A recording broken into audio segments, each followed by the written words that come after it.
High, আমি দীপান্বিতা। আশা করি তোমরা সকলে খুব খুব খুব ভালো আছো। যে বিষয়টি নিয়ে আমি কথা বলবো সেটি হচ্ছে চন্দ্রগ্রহণ, যেটা নাকি 7 তারিখে লাগছে, এবার রাতের দিকে পড়েছে, তাই না? তো তোমরা তো অনেকেই অনেক কিছু করবে আমি জানি। আমি যেটা তোমাদেরকে করতে বলবো, বিকজ এটা আমার এঞ্জেলের তরফ থেকে আমার কাছে গাইডেন্স এসছে, সেই জন্যই আমি তোমাদের সাথে শেয়ার করছি। ওই দিন চন্দ্রগ্রহণের সময় যখন লাগছে আর যখন ছাড়ছে, ওই মাঝখানের যে টাইমটা, যে কোনো একটা সময়, আমি এখানে মন্ত্রটা লিখে দিচ্ছি, সেই মন্ত্রটা তোমরা 108 টাইমস জপ করবে, ঠিক আছে? মন্ত্রটি হচ্ছে ওম সোমেশ্বরায় নমঃ। এই মন্ত্রটা তোমরা অনেকেই জানো, তাও আমি আবারও বলে দিচ্ছি। এটা মানে ওই দিন জপ করছো মানে তার এফেক্ট, মানে কি বলবো, ভীষণই, মানে তুমি নিজেই বুঝতে পারবে। জব করার পরে কিছুদিনের মধ্যে তুমি নিজেই বুঝতে পারবে নিজের এনার্জির মধ্যে কতটা তুমি পজিটিভিটি ফিল করছো, ঠিক আছে? তো আমি প্রত্যেককে রিকোয়েস্ট করব, এটা খুব একটা কঠিন কাজ নয়। তুমি মালাতেও জব করতে পারো, করগুনেও করতে পারো, যেটা যেভাবেই করো না কেন, 108 টাইমস প্লিজ তোমরা এটা করো। আবারও বলছি মন্ত্রটা, ওম সোমেশ্বরায় নমঃ, ওম সোমেশ্বরায় নমঃ, ওম সোমেশ্বরায় নমঃ। ওকে?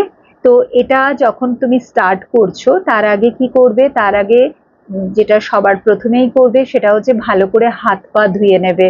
ওকে? কোণেই পর্যন্ত হাত ধোবে, হাঁটু পর্যন্ত পা ধোবে, চোখে মুখে ভালো করে জল দেবে।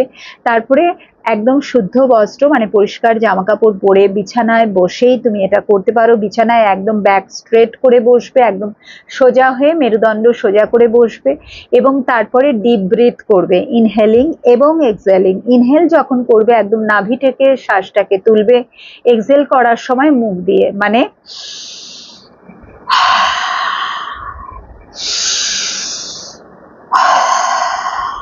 মানে যখন শ্বাস নেব মুখটা বন্ধ থাকবে, আর যখন শ্বাস ছাড়বো তখন মুখ দিয়ে শ্বাসটাকে ছাড়বো।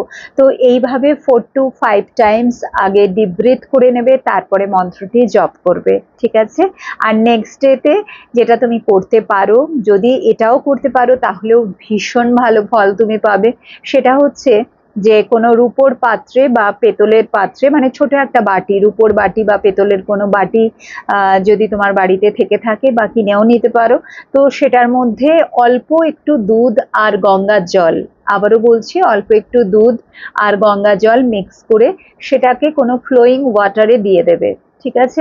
মানে গঙ্গায় যদি, বিকজ গঙ্গা, মানে গঙ্গায় গিয়ে স্নান করাটা যদি করতে পারো পরের দিন 8 তারিখে, তাহলে তো ভীষণই ভালো। যদি তুমি গঙ্গায় যেতে পারো তো ওখানেই এটা করতে পারো। মানে এটা কোনো ফ্লোয়িং ওয়াটারে বা যে কোনো নদীতে, গঙ্গা বা যে কোনো নদী বা যে কোনো ফ্লোয়িং ওয়াটারে তুমি এটা ভাসিয়ে দেবে, ঠিক আছে? একটা রূপোর ছোট বাটি বা তামার পাত্রে অল্প একটু দুধ আর অল্প গঙ্গার জল, ব্যাস, দ্যাটস অল। আর স্নানটা যদি করো তাহলে তো, যেটা আমি বললাম, ভীষণই ভালো ফল পাবে।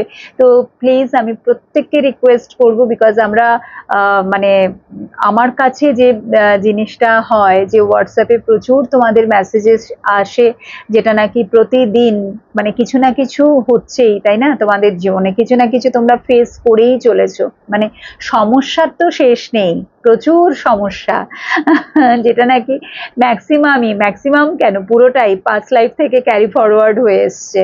তো যত আমরা ডিভাইন এনার্জির সাথে কানেক্টেড থাকবো, যত আমরা এই রিচুয়ালস গুলো করবো, ছোটখাটো যেটাই করো না কেন, সব কটাই কিন্তু ভীষণ পাওয়ারফুল। আর আমি যেগুলো তোমাদের সাথে শেয়ার করছি সেগুলো কিন্তু আমি নিজে থেকে বলছি না, এঞ্জেলের কাছ থেকে গাইডেন্স নিয়েই বলছি, ঠিক আছে? সো যদি করো, আশা করব ভীষণ ভালো থাকবে, ভীষণ পজিটিভ থাকবে।